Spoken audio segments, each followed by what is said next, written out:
the history of webcomics, and then afterwards, hopefully, we'll have time to take a few questions. So let's get started. Okay, so online comics actually go back surprisingly far. The first comic that was published or distributed online was probably in 1985, which was before the World Wide Web. It was a Wizard of Oz parody comic drawn by a cartoonist called Eric Monster Milliken, who is still doing webcomics to this day. And it was distributed online through the CompuServe network. This was only 4 years after the internet first started making online file transfer available, so this was just 4 years after it became possible to send comics online at all. So anyway, unfortunately I do not have any copies of that comic because he was a Wizard of Oz parody and he was eventually threatened with a lawsuit and had to take it down. So it does not survive online anymore, but I can show you a sample of one of his more recent comics. This is his comic Phoebus X. As you can see, he mostly works in like sort of CGI collage art. Where the Buffalo Roam, which started in 1987, billed itself as the internet's first comic strip. Again, this was before the World Wide Web, and it was distributed through Usenet, which I don't know how old school you guys are in terms of the internet. You are, but this was an old. I was on Usenet back in the day, but it's very old sort of chat room. Internet meeting space. And he started in 1987 and put it online starting in 1991. And it started out as a college newspaper strip, which was the case with a lot of early webcomics. A lot of early webcomics were comics that college students were drawing for their newspapers or for similar publications, and they realized that it would be convenient to put them online. Again, during this period, the internet was mostly available through colleges or possibly through government offices. So most people who were online at all were people who were in college. Dr. Fun's another very early webcomic. This was the first webcomic, and then it was the first one that actually was published on the World Wide Web. So it was the first one that was actually on a website. And that was drawn by a guy named David Farley and started in 1993. It was, as you can see, a sort of daily gag comic, like The Far Side or other one-panel comics. Rogues of Clidron, which I'm sure I'm mispronouncing, was the first webcomic published from outside the U.S. Reindeer Dikwijs, probably Dikwijs, is a Dutch cartoonist. He's still... Yeah, thank you. He's a Dutch cartoonist, and he's still drawing it to this day. As you can see from the art, it has a very strong sort of Asterix influence to it. It's a very good comic. So early webcomics, a lot of they came in all varieties. Like Rogues of Clidron is like a sort of fantasy adventure, sort of Asterix style comic. But there were a lot of the comics fell into general categories. There were a lot of comics about computers and general tech humor, because obviously a lot of people who were on the web at this time were people who were obviously very into computers or who had computer jobs. User-friendly by J.D. Fraser or Iliad. A lot of these early cartoonists went by various usernames. Was probably the first computer tech humor comic. And there it is. From early on, there were strips about computer gaming, which later became a hugely popular genre. Polymer City Chronicles, which started in 1995, was the first gaming-oriented webcomic. As you can see, they're shooting Pikachu here. Let me know if you want me to like read any. If you have trouble reading these at all.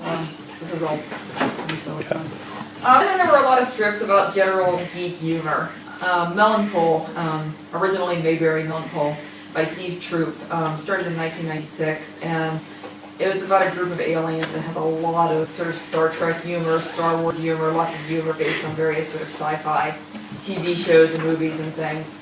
It's kind of an interesting comic in that Steve Troop he's been experimenting with different formats for it over the years. He started and restarted the strip a couple of times.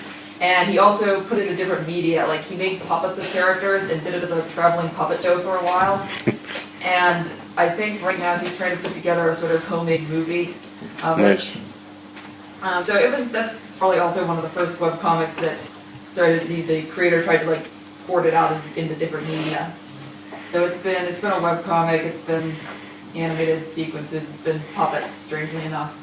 And then there were a lot of college strips, because like I said before, a lot of early web cartoonists were college students who were drawing comic strips for their newspapers at college, and they realized, well, it'd be very easy to just put it online as well. So this is a typical one. This is Nuki's. Started in 1997 by Darren Blohl, who was a physics student, a nuclear physics student at Berkeley. He has since graduated, but he's still drawing this strip. And there were also newspaper strip cartoonists who got interested in going online. Bill Holbrook, this is his strip Kevin and Kel. He actually draws 3 different daily comic strips. 2 of them are syndicated in newspapers, and this one, Kevin and Kel, is strictly online. It's about a wolf and a rabbit who are married. So one of them is a predator and the other one is prey. There were also some other sort of mainstream newspaper cartoonists who got interested in going online around this time. Scott Adams, the creator of Dilbert, started he started putting Dilbert online very early on and got a big online following that way. And since his strip has a lot of like sort of nerdy humor in it too, it's very popular.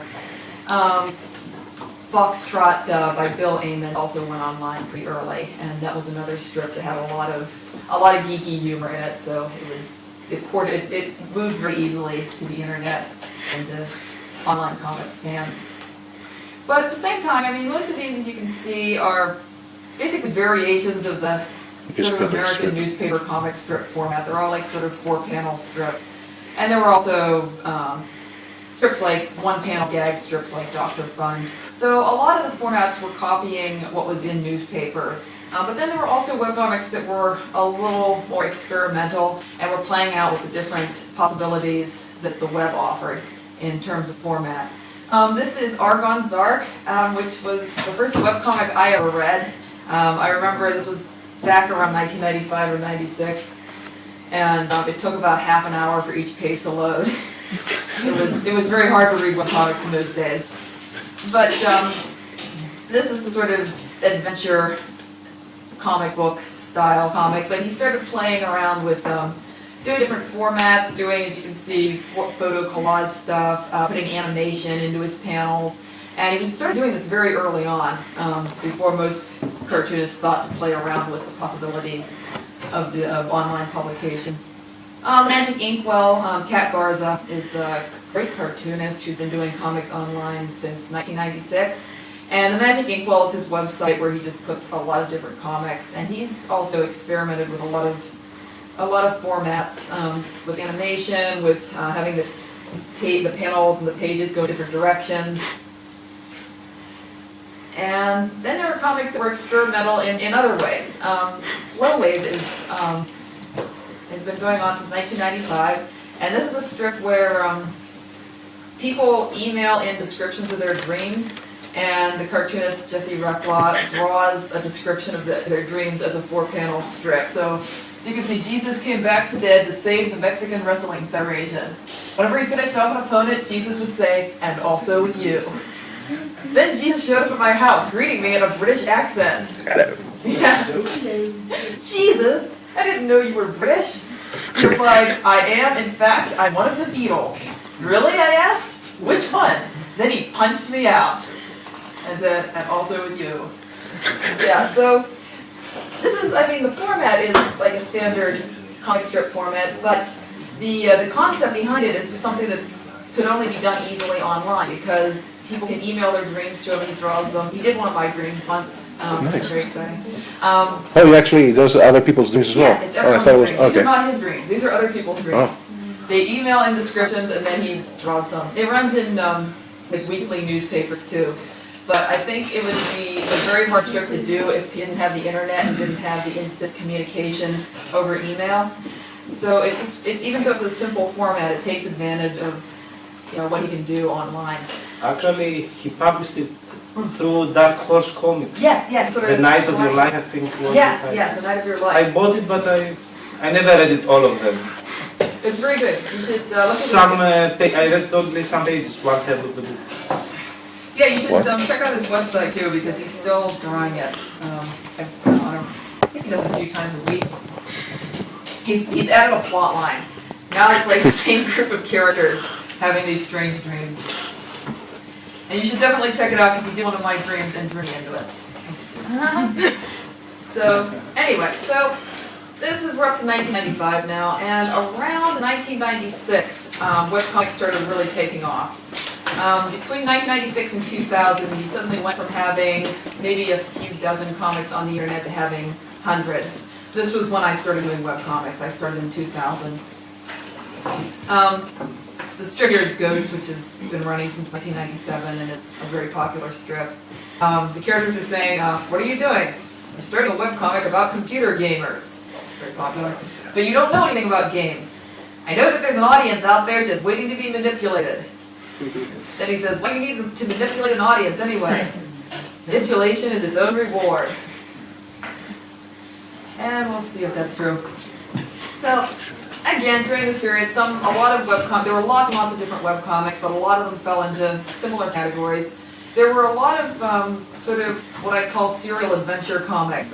Comics that were sort of fantasy or science fiction based and had they were in a daily strip format but had ongoing plot lines, often very elaborate plot lines. Sluggy Freelance was, back in the day, one of the most popular. It's still running off and has an incredibly complicated plot at this time. At this time in American newspapers, it was uncommon to have long-running storylines in most strips. So this was kind of taking advantage of something you could do online. When you have your comic strip online, you can have a whole archive, and people who are following the story can go back and read all the old strips and get the whole story. So it's possible to do like really long, involved storylines online and have people still be able to follow it. This is another one, Fans, by T. Campbell and a bunch. T. Campbell's the writer. He's used a bunch of artists, but Jason Waltrip is his main artist. And it's about a group of like science fiction fans who have weird science fiction adventures.